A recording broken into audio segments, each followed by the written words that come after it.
Well, on that note, we would love to hear more about, just everything involved in what happened with having a stroke, and in particular how food was part of your recovery journey, and whatever you feel comfortable sharing about that. I always ate pretty healthy.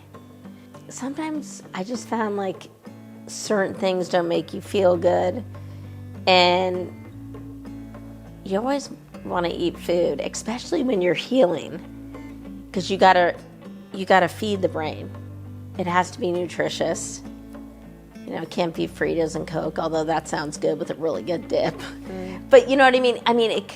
Just to get yourself back, you have to be. Food is medicine. I do suffer from depression, but after the stroke, and I take Wellibutrin every day, but after the stroke, it was like, and I felt like I was kind of like a shell of myself. And it's gonna sound funny, but I was watching Bohemian Rhapsody. Freddie Mercury is telling those guys they need him, like, buck teeth, but you need me. And I was watching, I'm like, I used to have confidence like that. It like flipped a switch. And then about 4 weeks after that, it was my sisters had come out from New York, and it was one of theirs birthday. We were down in Palm Springs, and we were at this hotel, the Parker, and I was just sitting there very quiet. I was still like in my own little bubble. And this woman who they were talking to, is from Canada, is like, oh, Lulu. And I'm like, how does she know my name? And I'm like, oh, Sue must have told her my name.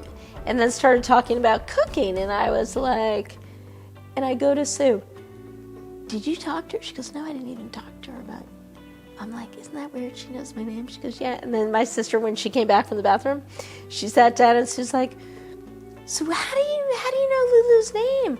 Oh, because I have her cookbook. Oh. And I was like, do you use it? Like, I was very like, do you use it? And she goes, oh, I love it. We did. And then she started talking about it. And she said she had these group of friends who had this cook. And I was like, oh, maybe I am needed. Like, weird. You're like, it but is, it's meant to be. Like, meant to be that she said that, because it clicked another thing off. And as I was walking out, I love dogs. And this couple was sitting there, and I said, hey, can I pet your dog? And Elena, she goes, oh, I'm such a big fan of yours. And I go like this. Like this. I wasn't sure she was talking to me. And she goes, no. I follow you and I have your book and stuff, and I think you're fun to watch. I go, oh my God, thank you so much.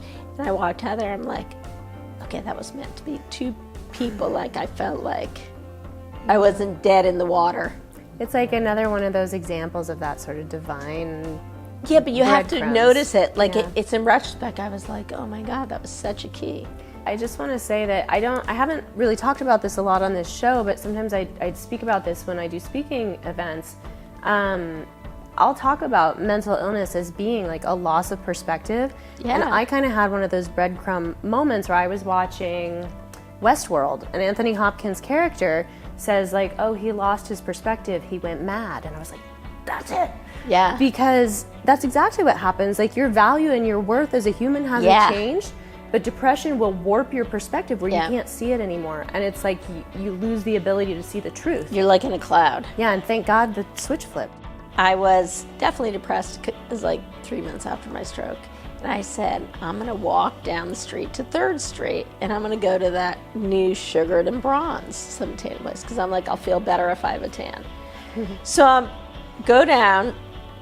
It took me forever because everything about me was slow at that point. So my husband's like, you sure you can I'm like, no, I'll be fine. Like, meanwhile, I'm like, ugh, I don't want anybody with me. I just want to go. So I get down there, and they're like, oh, Lulu, you just take a seat. There's this lady sitting next to me who wanted to make conversation, but I really didn't want to talk. I can talk to anyone anytime. In this place, I didn't, no interest in it. Well, why are you getting a tan? You must have something special. I'm like, no. And then she kept asking me, like, well, what are you going to do tonight with your great tan? I'm like, I want to be like, so I said to her, to be totally honest, I feel kind of pasty. And if I have a tan, I had a stroke a couple months ago, and I think it will just make me feel better. And she literally jumps out of her chair and goes, you're a survivor! Woo! and I jumped out of my chair and we danced around. And I'm like, oh my God, she's right. I'm a survivor. Like, I didn't think of it like that. That's incredible. Now, had she had a stroke? Like, what? No. She just. No, she just. I mean, I wish I had her who it was, because I'd tell her what a big. She's like, you're a survivor. I never thought of it like in that aspect that I was a survivor. It's true. You are a survivor. So, I mean, it's look very at true. you. I would have never known you had a stroke. Mm-hmm. You know, usually people have a stroke. It's like they never quite recover. You know. I know. I'm lucky. Yeah. Well. Well, and I love that you're using that now as a source of inspiration for others and to let people know that's possible, because that gives people hope. I know. And like when you're lost in the darkness, hope is everything. Oh my. So speaking of that, when I was lost in the darkness, and someone told me about a stroke group, but even a year after, I was like, a stroke group, and we all sit around and feel sorry for ourselves. You know, that's what I was thinking. Yeah. And it was so helpful, because you didn't feel so alone. And like the people, they'd all give their 2 cents and really give you tips and tricks. And you can talk about what you're going through. And this woman named Dana Rivera holds these meetings. She's amazing, because she had a stroke like 16 years ago. Mm-hmm. And it's just the point of sharing, and that you're not the only one. Like even depression, choices, happiness, sadness. Okay, happy. So I just feel like a lot of it is choice. And when people get wrecked with these illnesses, it's even hard for someone to make like a choice like that. Yeah.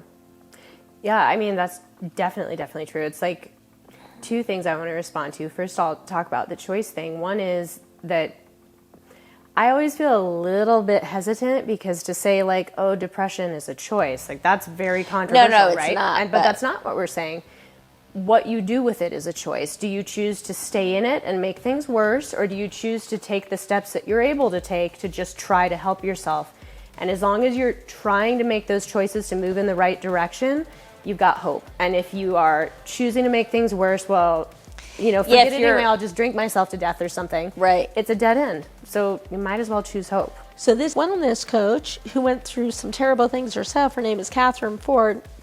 And the one thing that she helped me do so much was to help change the paradigms when you're thinking of something, to change it, to get on a different course. And there's a little saying, have you ever heard of the Ho'oponopono? Yes. Okay, so I'm sorry. That little phrase, to change the mindset, I say that. You want to say it? Sure, I love say you. it. It's I love you. I'm sorry. Please forgive me. It's please forgive me. I'm sorry. No, it's I love you. I'm sorry. Please forgive me. Thank you. Thank you. That's right. That's it. Hey, at least even if you get them all mixed up, it doesn't matter. It all kind of equals out, and it's that little.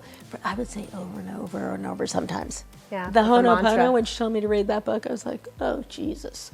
Right. Like, It's a short book. no, but you don't know. Like you're like hookie kabuki. Like I need one more hookie kabuki. But can I tell you, it was amazing. So Yeah. I recommend that book. So we do it. I do it often. I'll do a meditation in the morning, and I don't know why I can never remember the 4 things. I literally have it printed on a little piece of paper, and I light a candle, just like the book says.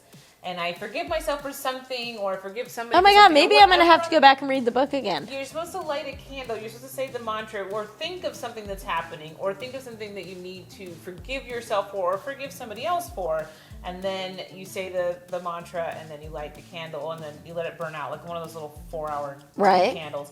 You let it burn out, and then poof, it just helps to clear that energy, clear all that. It's magic. Yes. Well, and Octavia and I both practice Kundalini, which is another thing we found we had in common after we met. The breathing, also mantra. And I found mantra to be very powerful from having a lot of negative thoughts. I'm not going to think that. I'm just going to think like, Ad G'day, and it's like doing the brain exercise, like, Ad G'day, Name, Jagad G'day, Name. You can't think about negative thoughts while you're trying to do that. No. And so you reset your channel. When you're meditating, so I have a friend, Susie L.F. Schwartz, who you guys should definitely have on. She started Unplugged Meditation. And after my stroke, she would call me every day. She's like, you need to learn to meditate. And she would read it to me and talk to me on the phone. I just be laying on the pillow like this. It really helps. really does. It does. It really helps. Yeah, they've shown like brain changes on MRI scans from people who meditate.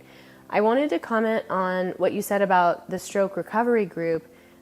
You probably don't know this part of my story, but I also run a coaching program, and it's a group coaching program for women who suffer from depression. And what you said about like getting into a group and identifying and seeing that you're not alone is so powerful for people. Right. And oftentimes people think like, oh no, I want one-on-one, but it's actually being part of the group. It helps hold you accountable. You kind of And you keep learn. up with the pack, you identify. You know, the most I got out of those stroke calls were listening to other people. I'm like, oh. And sometimes someone might have like a question that they ask that you have, but you're afraid to ask, or, you know, those things can happen too, where you get something out of it that like maybe you wouldn't have been brave enough to like come into. One thing is my husband will say over and over again, no question is stupid. No. I went to Al-Anon for my dad's drug addiction and alcohol addiction. I still go to Al-Anon. And I have to say, it just helped me tremendously to know that, one, I wasn't alone. Two, it helped me to laugh at a lot of things. I hear people's stories, and it helped me to find the humor in it. It helped me to detach myself from the situation. I was so just wanting to help him, wanting him to help fix. him. To fix him, exactly. And it made me realize, like, no, I'm not going to fix him. And the minute I stepped away is actually when his recovery started to happen. The whole thing was just so healing for me to be in this group session with people who were going through the same thing. Yeah, and I had that, right. I love that. I want to ask you about the role of creativity in your life, and in particular, how your creativity impacts your mental and emotional health, and vice versa, how your mental and emotional health impacts your creativity. So I find being creative is like a calming brain exercise. Whether it's arranging flowers or outside digging, or I'm into painting, you know, takes me, it's almost like I think about nothing. You know, it's like a flow state. Yeah, you're in a flow state. That's how I am cooking. I'm in a flow state. So when I'm doing like a creative project, even, say if I'm gluing stuff or cutting out, whatever it is, I feel that's when I'm in this state. And I found that painting actually, even if I'm just sitting there going like this, and it's great.